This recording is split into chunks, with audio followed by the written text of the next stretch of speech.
¿Qué tal? Vamos a ver entonces el día de hoy la configuración del primer amplificador de ganancia controlada en modo inversor.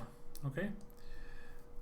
Bueno, cuando hablamos de ganancia controlada, estamos definiendo que el sistema tiene la capacidad de controlar, como su nombre lo dice, una ganancia diferente a la ganancia de circuito abierto. Recordemos que ya había mencionado en una sesión anterior que la ganancia en Open Circuit o en circuito abierto era aproximadamente alrededor de los 200,000 veces. ¿Ok? Esto nos representa un problema porque no podemos, digamos, realizar una amplificación de una señal en particular que queramos una ganancia determinada. Por ejemplo, si estamos usando un sensor de temperatura que me da, por ejemplo, un rango de 0 a 100 milivolts, pues yo lo quisiera, por ejemplo, operar de 0 a 5 volts, ¿no? Entonces, en este caso, con un valor fijo de ganancia, pues eh, me es imposible trabajar en ese rango de voltajes de salida. Por esto definimos este tipo de operacionales que son las configuraciones de ganancia controlada. Vamos a ver esta primera que tiene por nombre entonces inversor. ¿Qué quiere decir? Pues básicamente que lo que va a hacer es de que va a invertir la polaridad de la señal de voltaje. Esto quiere decir que además de amplificarla, si es positiva, la va a pasar a ser negativa y viceversa. ¿Sí? Vamos a dibujar este circuito. Vamos a proponer aquí como voltaje de entrada, aquí voltaje de salida. Y vamos a poner el nombre de las resistencias, que son resistencia de entrada y resistencia de retroalimentación o de feedback. Bueno, antes de tratar de deducir una ecuación o una fórmula que corresponde a este sistema, me gustaría nada más hacer mención de dos de los parámetros que nos van a servir de los parámetros ideales de los operacionales. Uno de ellos que me sirve mucho para el análisis de este ejemplo es que la impedancia de entrada de cualquiera de las dos entradas de mi operacional tiende a ser infinita. Entonces yo le voy a poner aquí impedancia de entrada tiende a ser infinita. Y la segunda es que la diferencia de potencial, ¿sí? La diferencia de potencial entre las entradas tiende a ser de cero. ¿Ok?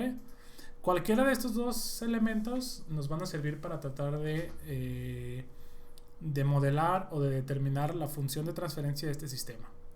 Ahora, ya que mencioné función de transferencia, para los que no recuerden, función de transferencia, ¿sí? O f de t, básicamente lo podemos ver como una ganancia, ¿sí? Una ganancia, en este caso la ganancia va a ser de voltaje, o lo podemos ver como una relación del voltaje de salida respecto al voltaje de entrada. ¿Ok? Cualquiera de esos elementos los podremos considerar como ganancia o función de transferencia. Ahora, vamos a hacer caso al primer elemento de referencia que les comento, que es la impedancia de entrada es igual a cero. Si yo tengo aquí, por ejemplo, una corriente eléctrica, vamos a llamarla I1, ¿sí?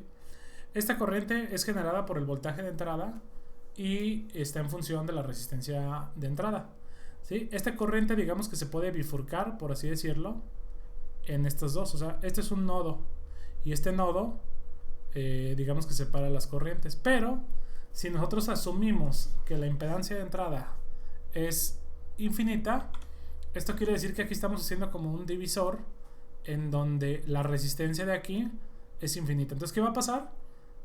Si la corriente, si la resistencia es la oposición al paso de la corriente, pues una resistencia infinita va a oponer al 100% el paso de esta corriente. Entonces, ¿qué quiere decir eso? Pues que prácticamente podríamos decir, idealizando el sistema, que esto se comporta como un circuito abierto. ¿Ok? ¿Por qué? Pues porque la resistencia es tan alta que podemos decir que no se toma en cuenta la corriente que fluye a través de ahí. Que la realidad es que es muy pequeña, ¿eh? O sea, está en el orden de los nanos o picos, dependiendo los voltajes, dependiendo de muchos factores, pero son muy, muy pequeñas. Ok, entonces, habiendo dicho eso, pues bueno, aquí dibujamos la misma corriente, ¿no? O sea, la misma corriente, pero le vamos a llamar aquí I2. Ahora, ¿a qué nos lleva esto? Pues nos lleva a la primera deducción para este circuito que nos dice que I1 es igual a I2. ¿Ok? ¿Por qué? Simple y sencillamente porque los dos elementos, redibujándolos en este modelo, se encuentran colocados como si estuvieran en serie, ¿sí? Entonces pues decimos que I1 es igual a I2. Ahora, la segunda suposición, que viene siendo que la diferencia de potencial en las entradas es igual a 0, nos lleva a la suposición de que en este nodo, otra vez, existe lo que le llamaríamos una tierra virtual. ¿Por qué tierra virtual? Pues simple y sencillamente porque al momento de medir el potencial entre estos dos terminales, si nos dice que el sistema es igual a 0, pues esto quiere decir que este potencial, que es totalmente independiente, no lo puedo yo como cambiar. ¿Por qué? Pues porque está conectado a una fuente, ¿no? En este caso a la Tierra. Pero este potencial es un potencial independiente. Esto quiere decir que no tenemos una fuente directamente conectada. Por lo tanto, podríamos asumir que el potencial en la región de la Tierra virtual pues es igual, ¿no? O sea, es tierra. Ojo, aquí algo importante es, si aquí hubiera, por ejemplo, una fuente de alimentación, no sé, 5 volts, por ejemplo, ¿sí? Pues obviamente aquí esta no sería tierra física, serían 5 volts, ¿no? A diferencia de ahorita que sí es tierra. Bueno, entonces esa es la segunda suposición. Ahorita le vamos a poner aquí a este elemento Bx. ¿Ok? Ahora, vamos a hacer la ecuación por ley de Ohm de estos dos, o de este nodo, ¿no? Del nodo Bx, que podríamos llamarlo, o podríamos describirlo de la siguiente manera. Bin menos Bx por la dirección de la corriente sobre la resistencia de entrada. Y luego decimos que esto es igual, porque, bueno, aquí yo puedo, acuérdense que puedo nombrar, bueno, le voy a poner menos, ¿no? Como la teoría convencional. Menos Bx. Bueno, lo voy a igualar, porque al final del día lo que estoy haciendo es calculo la resistencia de aquí y calculo la de acá, ¿no? Y al final ya tenemos esta igualdad, entonces no tiene caso escribirlo tanto. Entonces, esto, pues hagan de cuenta, esto es igual a esto, ¿no? ¿Sí? Y ahorita lo que voy a escribir es pues, lo que es igual a I2, ¿no? Entonces, en este caso vamos a tener Bx menos Bout sobre Rf, que sería la resistencia de retroalimentación. Bueno, entonces, debido a la suposición que acabo de mencionar, en donde, lo voy a poner acá de este lado, ¿sí? En donde Bx es igual a 0 y la sustitución nos llevaría Bin entre Rin es igual a menos Bout sobre Rf.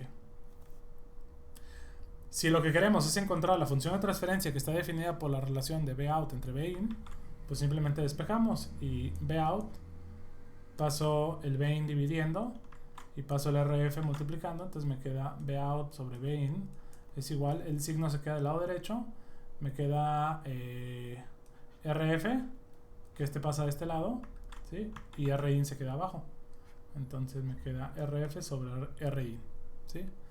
Y básicamente determinamos lo que viene siendo el factor de ganancia o la función de transferencia para esta configuración.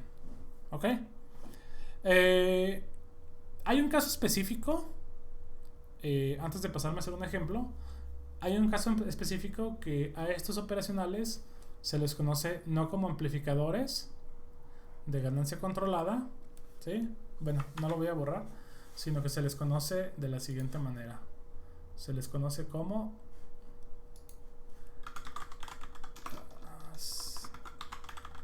seguidor inversor. ¿Ok?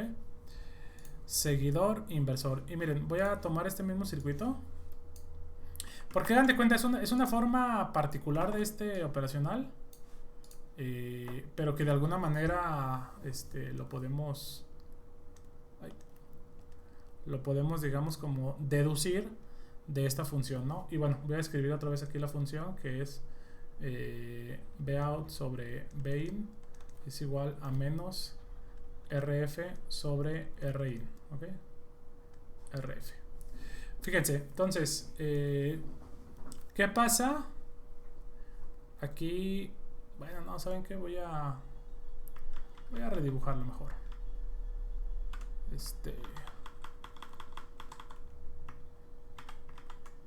Voy a redibujarlo rápido.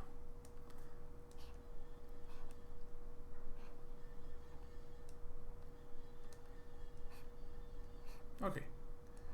Entonces, ¿qué pasa si la resistencia de entrada, ¿sí?, yo le hago un cortocircuito? ¿Y qué pasa si a la resistencia de retroalimentación yo a su vez también la hago un cortocircuito? O sea, aquí ya no hay resistencia y aquí ya no hay resistencia, ¿ok? Entonces podríamos decir que en función Vout sobre Vin es igual a menos Rf sobre Rin, ¿sí? ¿Esta que sería igual? Pues si es un cortocircuito, pues va a valer, no digo que 0, porque 0 obviamente sería un valor indeterminado para esta ecuación, pero sería un valor muy pequeño y prácticamente el mismo, ¿no? Entonces esto tendría a ser aproximadamente igual a menos 1, ¿sí? Esto lo que nos diría sería que, por ejemplo, si yo le meto 2 volts, pues la salida es 2 volts por menos 1, menos 2 volts, ¿ok? Entonces, esta configuración pues es utilizada solo, por ejemplo, como acoplamiento de impedancias, o por ejemplo cuando requieres un poco más de corriente, aunque los operacionales no dan mucha corriente. Para eso ocuparías a la salida a lo mejor un transistor. Y básicamente la podemos implementar si queremos solamente invertir la polaridad de la señal de entrada, ¿ok? Bueno, voy a dejar el video hasta aquí para segmentarlo en la parte de la teoría y en la parte del ejemplo. En el siguiente video voy a subir algunos ejemplos y voy a hacer la simulación para corroborar dichos ejemplos.